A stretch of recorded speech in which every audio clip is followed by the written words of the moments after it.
was things looking for you, man? You know, you don't got to get into no particulars, but how was things looking for you, like with your freedom and just fighting? I've been through the process. Like, how was things, man?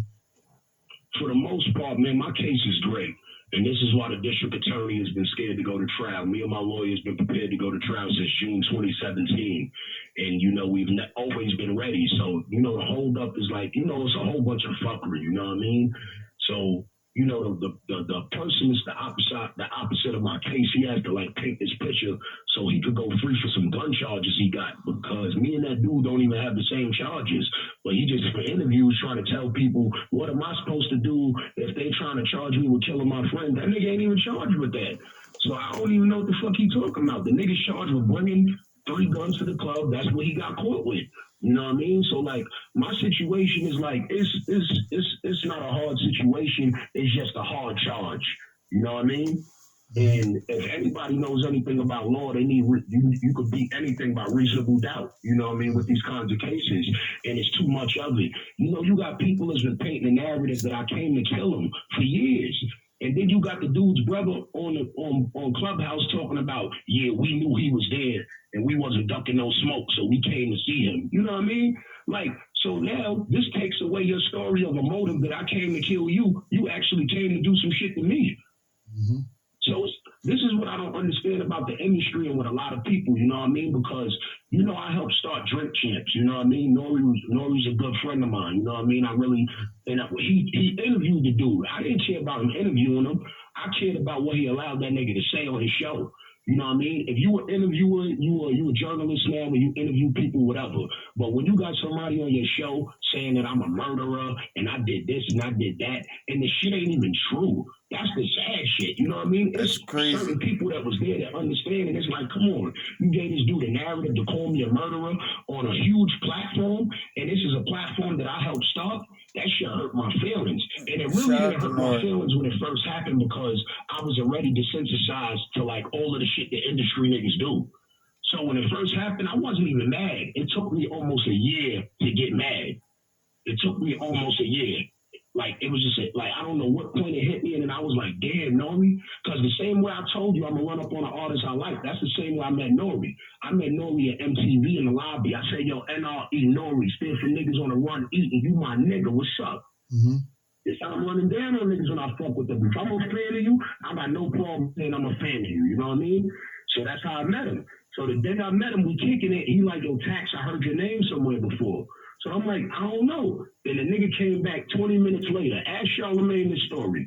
He showed me a text from Rosenberg that said, yo, do you got anybody from your belt gang that could tighten this kid TaxStone up? He's being a thorn in my side. Dang. I said, what?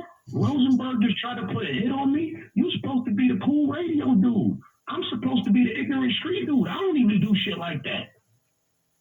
And I said this shit on the show, and then Rosenberg put me on the radio talking about you played yourself segment and shit on the radio and called me a liar and said that Nore was lying. But I'm telling y'all right now, y'all can ask Charlamagne and he's going to tell you what the text said because he read it. So it's it's certain things that go on in the industry, and I'm not even going to say industry. I'm going to say in the world, because the industry ain't no different from the streets. It's the same type of fucking characters. It's just more squares controlling it. Mm-hmm. So when it happened, I was like, damn, bro. Nore, you threw me under the bus in every way. You called me a liar just now. Then you brought somebody on your show that's calling me a killer. You know what I mean? And for Nore to be a dude that was from the streets that had cases of 97, Foxy and Tim and them, I just didn't expect that from him. You know what I mean? It was a weird situation, and I actually forgive him today because I don't hold on to shit for too long. You know what I mean? Well, I forget the nigga. Did y'all talk? Mm-hmm. Y'all can have a talk. I think you should talk to him. Nah, I am going to talk to him, and I feel like talking to him. No, I ain't gonna lie. I ain't in that space yet. Understand that when you're in jail and you really can't see too much, you're hearing a lot of things, and a lot of things are being said in different interviews, especially when the person that you're fighting against in this case is out on bail and he's running around doing interviews, this, that, and the third, and you're still locked up. You're going to feel somewhat bitter at everything. who knows?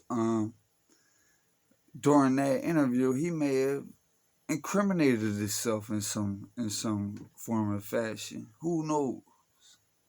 But I understand what Tax is saying, because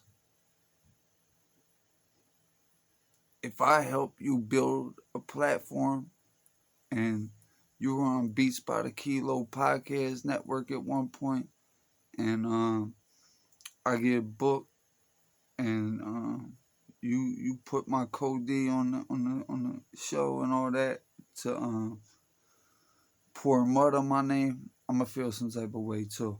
So you can't even be mad at that.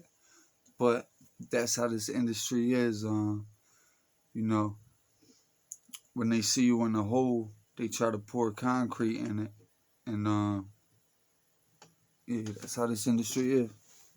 Because they don't want to have no competition, no real competition anyway.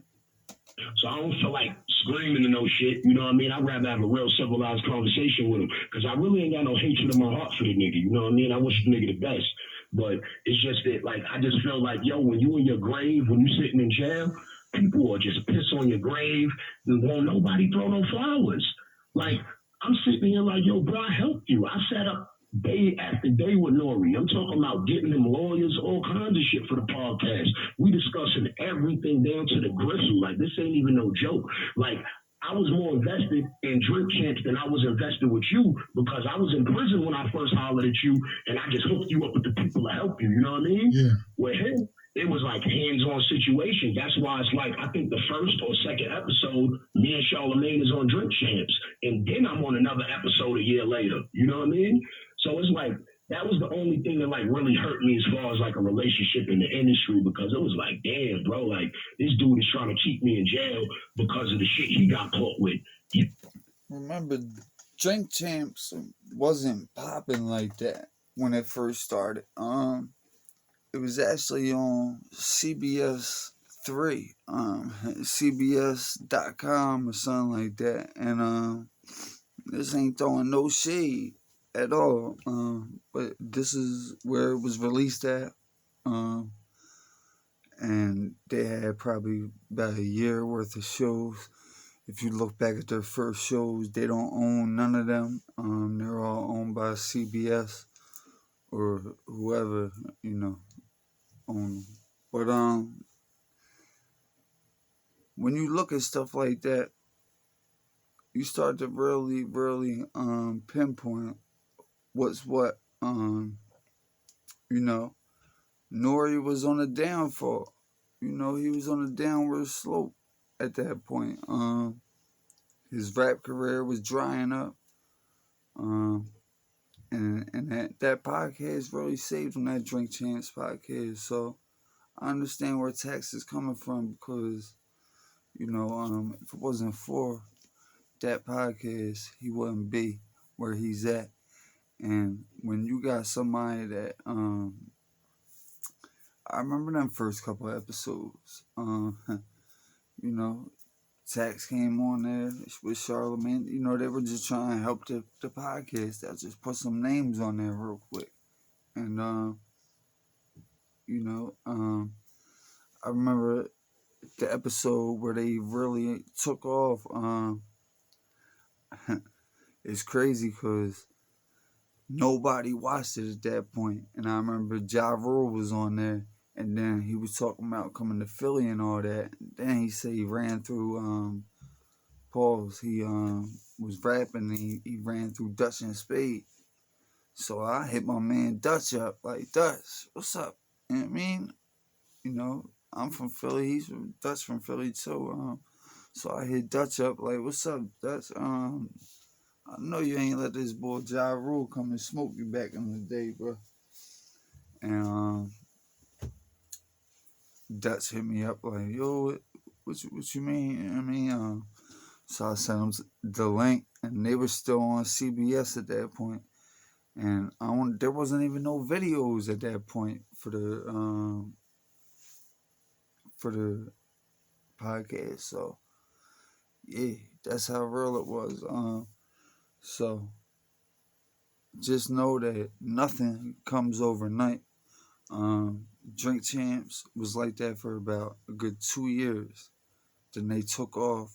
They started really getting involved with the video, and they went through a lot of different phases too of the show to get to where they're at and to being an actual show rather than a podcast. Because now they're on Revolt, so they're actually on television now. So they're actually getting television money, internet money, publishing money. Yeah, it's all around the board money. Podcast networks, that's where it's at. You got caught, and now you want to keep me in jail. You understand? TaxStone went to jail 8 months later after this crime took place. Talking about Troy Ave. I think I went to jail because of them. These niggas trying to make it seem, this is my thing, these bloggers, academics, all of them. Now what happened was Troy Ave got locked up first, and somehow Troy Ave got out. TaxStone got locked up.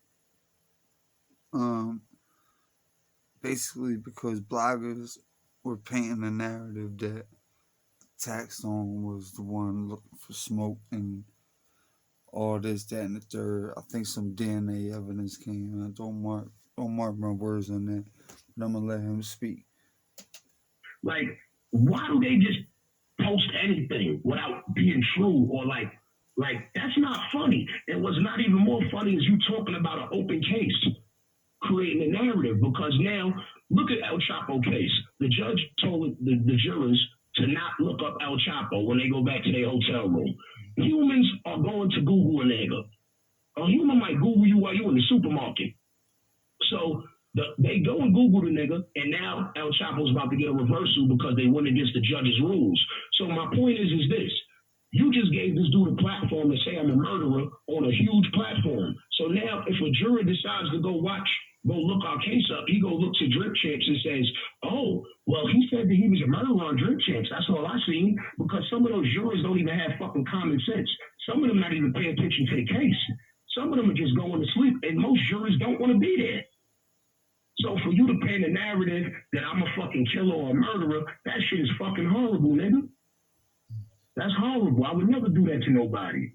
So that's like the only thing that like really hurt me as far as like industry relationships, you know what I mean? I understand everything else. I just want to say this too, sometimes as, what do we consider? Because I don't know what the fuck we consider. We consider media. Journalists, I don't know. Media journalists. I just figured we just us, what I mean? So, but sometimes I guess when you in media, motherfuckers be chasing the best story. You know what I'm saying? And sometimes people get caught up in, getting the best stories, getting the best clippings, getting the best, you know what I'm saying? And I don't really think up until this time, NORE was looking at it like that. I think if y'all have a talk, I think NORE a stand-up would be a stand-up man and apologize. You know what I'm saying? And all that, because sometimes you get caught up in this shit. Because man, listen, I know that's what happened, bro. Yeah. I know that is. That's why I'm not mad at him, because I know he didn't do it out of malicious intent. No, I know he was chasing numbers. Right. I know he was chasing numbers. You know what I mean? I know. You know why? Because I studied it before I ever said anything. I said, let me go back and look at his last couple episodes.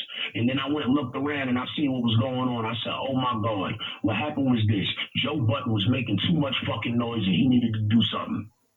That's what happened. It was that simple. It was that simple. Nigga was chasing some numbers. But in the point of you chasing some numbers, you hurt your friend, you hurt your colleague, you know what I mean? You hurt your comrade. So, it is what it is. I ain't tripping. I've been hurt before. Tom heal all wounds. Right. And sometimes it's all about a conversation as men, you know what I mean? Yeah. Because at the end of the day, I'm gonna just say, if I fuck with a nigga, you feel what I'm saying? And I express that you did some dumb shit. You feel what I'm saying? And I break everything down, and there's no way you could get out of, okay, yeah, I did some dumb shit. I give, Wallo will tell you, I always give a motherfucker an opportunity to stand up as a man, because anytime I do some dumb shit, I come back and be like, damn, dog, my fault, man. You know what I mean? I was a little hot. I said some shit out of anger. My fault. I want to apologize to you as a man because I fuck with you. I want to reiterate that I fuck with you. I don't fuck with too many niggas, but I fuck with you. So I was out of pocket. I always give a nigga opportunity to allow himself to be a man. Then if you can't be a man, then it's fuck you from here on out. You feel what I'm saying? Because at the end of the day, if I say I fuck with a nigga and you say you fuck with me, we may not always agree. We might have disagreements. We might have arguments. Every motherfucking day ain't always smooth. You feel me? We might have some disagreements. We might have some arguments. You might point out some shit, no, but nigga, you said this, and you know what? You right, my nigga. You 100% right. But we men. That's why we can get over. Fucked up. Right. You feel what I'm saying? I'm not acting out off of emotion. You feel what I'm saying? When it's niggas that I genuinely love, because I'm a nigga that value relationships. So I always give a nigga a chance to be a man about this shit. Then if you can't be a man, if you can't look yourself in the mirror when ain't nobody around and be like, damn, I was wrong, then you ain't no fucking man. Yeah, and real nigga shit is saying when you fuck with two different people, good dudes that you had good situations with. I respect you. I respect NORE. You be wanting to see, you know what I mean? That's why I said I hope y'all talking y'all listening, because ain't no real motherfucker want to see two good motherfuckers that always been good to them go through some shit when it could be conversations. So I just hope y'all had that. But I want to ask you. I'm gonna have that convo with him. Like I told you, I'm still. You gotta understand. I'm in jail right now. Right. I'm bitter that I'm being attacked and I can't even protect myself. You know, like that's the weirdest feeling for people to be coming at you all day and your lawyer like, yo, be quiet, chill. And you just getting attacked. And you know a lie told 1,000 times becomes the truth. Yeah. So it's like you letting the fucking coward nigga just lie everywhere you fucking go. You know what I mean? Like just promoting propaganda to try to make it like everything this nigga says is a fucking lie. Like everything. He talking about he lost his kids because of the shit. You lost your kid before that shit happened. And I can prove it. Like everything that the nigga say is fucking false. He lost $1 million. Where's that? We all getting sued. Where the million at? Like, come on. Like, it's like so much dumb shit that these people allow people to say. And that's why I was happy when I had a voice out there, because every time a nigga lied, I was there to correct his ass. I remember when Funk Flex said, I'm #1 on radio. I got to put the BDS up. No, you not. Clue got that time slot. Why you lying, Flex? Oh, I'm going to drop the Drake and Quentin Miller record later on tonight. Boom, no, you not. Flex is lying. He trying to get y'all to just listen to the show. Did the show drop later on that night? He plays no record. I'm just there to tell the truth, nigga. Half the niggas in New York don't even like me because I'm going to tell their truth. See, they could tell my truth, and I'll tell it with them. I have no problem with my truth, but they got a problem with their truth. So they got a problem with me. I'm going to ask you a question, right? Now, I don't want you to be biased, right? Now, one of my favorite songs when I was in jail was Joe Budden's when he came